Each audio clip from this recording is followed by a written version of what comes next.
In the last video, I talked about one way in which an individual observation can be influential in a multiple linear regression model, and that is if its response value y is much different to its predicted value y hat.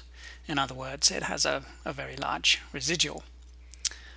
In this video, I'm going to focus instead on influential points in the sense that they have very unusual predictor values. And so these points are known as high leverage points. So they're points that have unusual values of their predictors or unusual combinations of values relative to the majority of the data.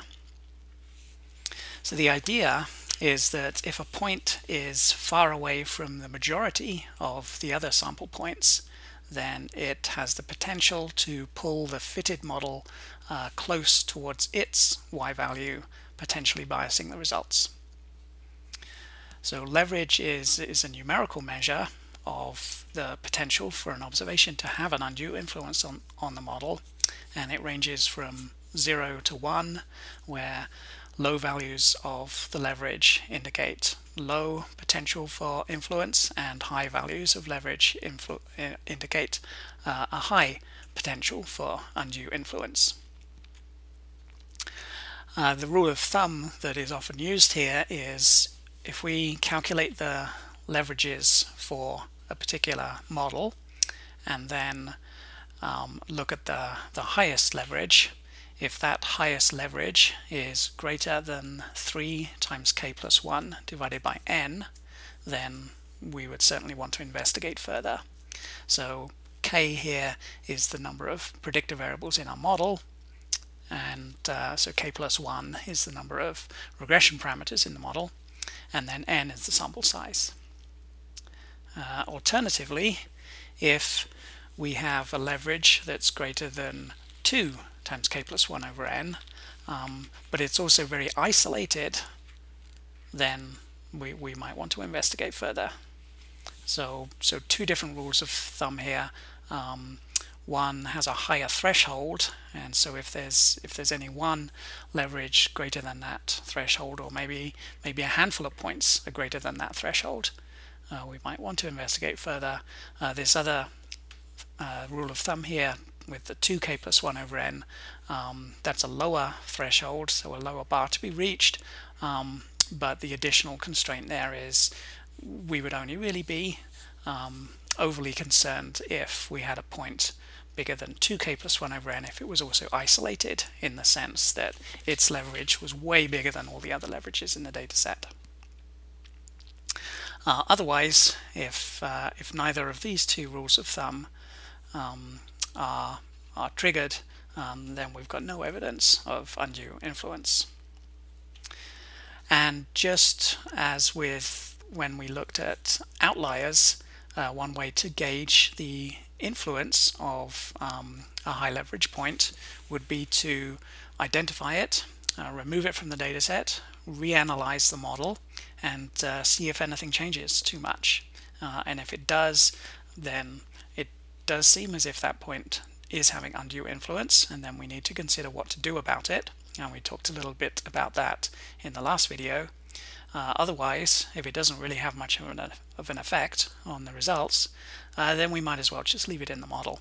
Okay, so leverage measures potential for an observation to have influence, but it doesn't necessarily mean that it does have influence. So we really need to do this last step to see if it actually does have influence once we've identified it. So let's go back to our example where we had the data on cars. Hold on a sec, I didn't mean to do that. I meant to look at the data. Hold on just a sec. There we go. Okay, here's the data, and it's a list of cars with their miles per gallon, engine size, number of cylinders, and this volume measurement is a measure of how large the interior of the car is. So it's a rough proxy for the size of the car. And we've fit a couple of models. So first of all, we transformed the city miles per gallon into city gallons per 100 miles, because it turns out we get more effective models if we do it that way round. And then we fit this model with the 3 predictors, and if you remember from the last video, we found that one of the cars was had a very large residual, and that car was identified as a Lexus that happened to be a hybrid. So it doesn't really fit with all these other gas cars, and so we ended up removing it from the model. And then, so that's what we did here. We removed that Lexus from the data set, and then we fit the model again, and once we did that, there were no more outliers in the data. So now we are at the point of the second model, the model with the Lexus removed, and let's look at the leverages for that model. So in R, we calculate the leverage using this function here, hat values, and then let me draw a graph with the leverages on the vertical axis. And it doesn't really matter what I put on the horizontal axis, I just need to spread the points out so I can look at them individually. And so we've got ID numbers in this data set, and so that's what I've put on this axis. But what I'm interested in here is identifying the points that have high leverage.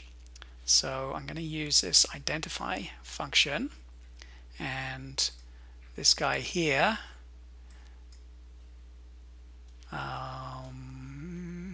and this guy here, and this guy here, and then I think if I hit escape, yeah, then it tells me that those points are car number 1, car number 22, and car number 49.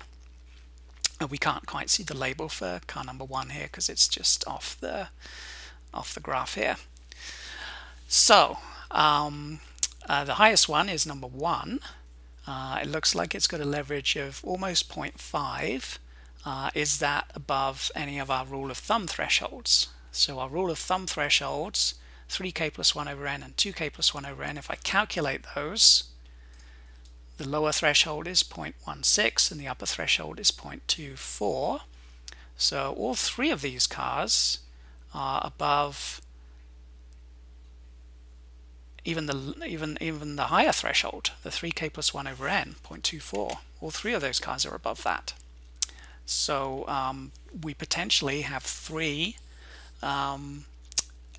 observations, 3 cars in the data set that may have undue influence on the model. So we can see what those cars are. So there's an Aston Martin, a Rolls-Royce, and a Dodge Challenger. And so what is it about these cars that makes them have high leverage? So remember, high leverage points are ones with extreme values of their predictors, or very unusual combinations of predictors. So let's look at a plot of a couple of the predictors. So here's engine and engine size and number of cylinders. And so let's see if we can identify where these 3 cars are on this plot.